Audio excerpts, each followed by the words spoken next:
مدینہ کا دن تھا، سورج اپنے جوبن پر تھا، مگر حضرت علی علیہ السلام کی مجلس میں روحانی نور کا سایہ ہر جانب چھایا ہوا تھا۔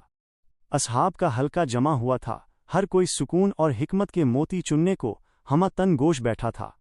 ایسے میں ایک دبلا پتلا، چہرے پر گناہ کی ندامت اور آنکھوں میں آنسو لیے ایک جوان لڑکھڑاتے قدموں کے ساتھ مجلس میں داخل ہوا۔ اس کا چہرہ زرد، کپڑے بکھرے ہوئے اور نظریں زمین میں گڑی تھیں۔ وہ آ کر حضرت علی علیہ السلام کے سامنے کھڑا ہو گیا اور لرزتی ہوئی آواز میں بولا، یا امیر المؤمنین، میں ایک بھیانک گناہ کا مرتکب ہوا ہوں۔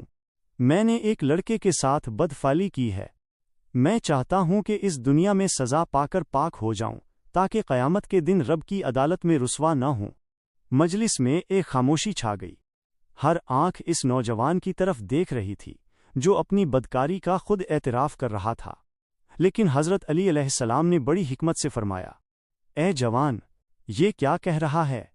شاید تیرے دماغ پر صفراوی مرض کا غلبہ ہو گیا ہے۔ جا اپنا کام کر، جا آرام کر۔ جوان تھوڑی دیر کھڑا رہا، مگر جب دیکھا کہ حضرت نے مزید کچھ نہیں فرمایا تو چپ چاپ لوٹ گیا۔ دوسرا دن آیا، مجلس پھر سجی، وہی نور، وہی چہرے، وہی علم کی خوشبو، مگر ایک بار پھر وہی جوان اسی حالت میں آیا، آنکھوں میں اور زیادہ نمی، چہرے پر اور زیادہ شکستگی۔ یا علی علیہ السلام، میں وہی گناہگار ہوں جس نے کل اپنی غلطی کا اعتراف کیا تھا۔ میں سزا چاہتا ہوں تاکہ رب کی ناراضی سے بچ سکوں۔ حضرت علی علیہ السلام نے ایک بار پھر نہایت نرمی سے فرمایا، اب بھی تیرا دماغ صفراوی و سوداوی امراض کے زیر اثر ہے، جا اپنا کام کر۔ وہ نوجوان ایک بار پھر واپس چلا گیا۔ تیسرا دن آیا، وہی مجلس، وہی سکون اور وہی بے چین روح۔ وہ جوان تیسری بار آیا۔ اب کی بار اس کے چہرے پر عجیب سی ثابت قدمی تھی، جیسے وہ مرنے کا فیصلہ کر چکا ہو۔ وہ پھر وہی بات دہراتا ہے، مگر حضرت علی علیہ السلام اب بھی صبر سے کام لیتے ہوئے اسے واپس بھیج دیتے ہیں۔ کئی دن گزرے اور جب وہ جوان دوبارہ حاضر ہوا تو اس کی آواز میں لرزش نہیں تھی بلکہ عزم تھا۔ اس نے وہی جرم تسلیم کیا۔ اب حضرت علی علیہ السلام نے دیکھا کہ یہ کوئی وقتی جذبات نہیں بلکہ سچی توبہ ہے، تو فرمایا، اے جوان، رسول اللہ صلی اللہ علیہ وسلم نے اس گناہ کی 3 سزائیں بتائی ہیں۔ اب تو خود فیصلہ کر کہ کون سی سزا چاہتا ہے۔ 1 تیرا سر تلوار سے اڑا دیا جائے۔ 2 تیرے ہاتھ پاؤں باندھ کر بلندی سے گرایا جائے۔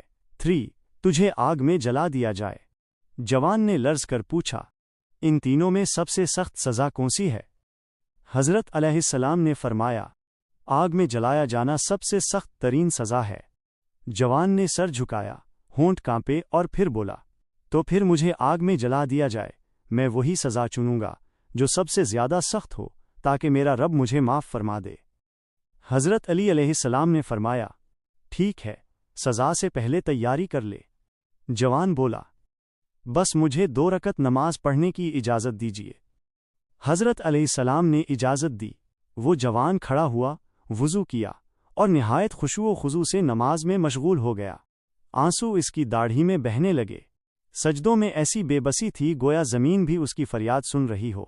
دوسری رکعت کے تشہد میں جب بیٹھا تو آسمان کی طرف سر اٹھا کر گڑ گڑانے لگا، یا اللہ، تو خوب جانتا ہے کہ میں نے کیا گناہ کیا ہے، مگر تو یہ بھی جانتا ہے کہ تیرا خوف میرے دل میں سما گیا ہے۔ اسی خوف سے میں تیرے حبیب کے وصی علی ابن ابی طالب علیہ السلام کی عدالت میں حاضر ہوا ہوں تاکہ اپنے گناہ کی سزا پا کر پاک ہو جاؤں۔ انہوں نے 3 سزائیں بتائیں، میں نے سب سے سخت سزا کا انتخاب کیا ہے، صرف تیری رضا کے لیے۔ یا اللہ، اس دنیا کی آگ کو میرے لیے آخرت کے عذاب کا کفارہ بنا دے اور قیامت کے دن کی آگ سے مجھے بچا لے۔ اس دعا میں ایسی دردناکی تھی کہ نہ صرف مجلس میں موجود صحابہ بلکہ حضرت علی علیہ السلام کی آنکھیں بھی بھر گئیں۔ ہر کوئی رونے لگا، سسکیوں کی آوازیں مجلس میں گونجنے لگیں، اور جیسے ہی وہ نوجوان اپنی نماز مکمل کر کے آگ کے گڑھے کی طرف لپکا تاکہ خود کو جھونک دے، حضرت علی علیہ السلام بجلی کی سی تیزی سے اٹھے، اس کا ہاتھ تھاما اور اسے آگ سے باہر کھینچ لیا۔ حضرت علی علیہ السلام کی آنکھیں اشکبار تھیں اور انہوں نے بلند آواز میں فرمایا، اے نوجوان، تو نے زمین و آسمان کے فرشتوں کو رلا دیا ہے، بے شک اللہ نے تیری توبہ قبول فرما لی ہے، اب جا اور دوبارہ کبھی ایسا کام نہ کرنا۔ وہ نوجوان سسکتا رہا، حضرت کے قدموں میں گرا رہا اور پھر رو رو کر اللہ کا شکر ادا کرتا رہا۔ اس دن مجلس میں موجود ہر شخص نے دیکھا کہ اللہ کی رحمت کس طرح ایک گناہگار کو ڈھانپ لیتی ہے جب وہ سچے دل سے توبہ کرتا ہے۔ گناہ کی معافی ممکن ہے اگر ندامت سچی ہو۔ انسان جتنا بھی گناہگار ہو، اگر توبہ سچی ہو تو اللہ تعالی اس پر سایہ فگن ہو جاتی ہے۔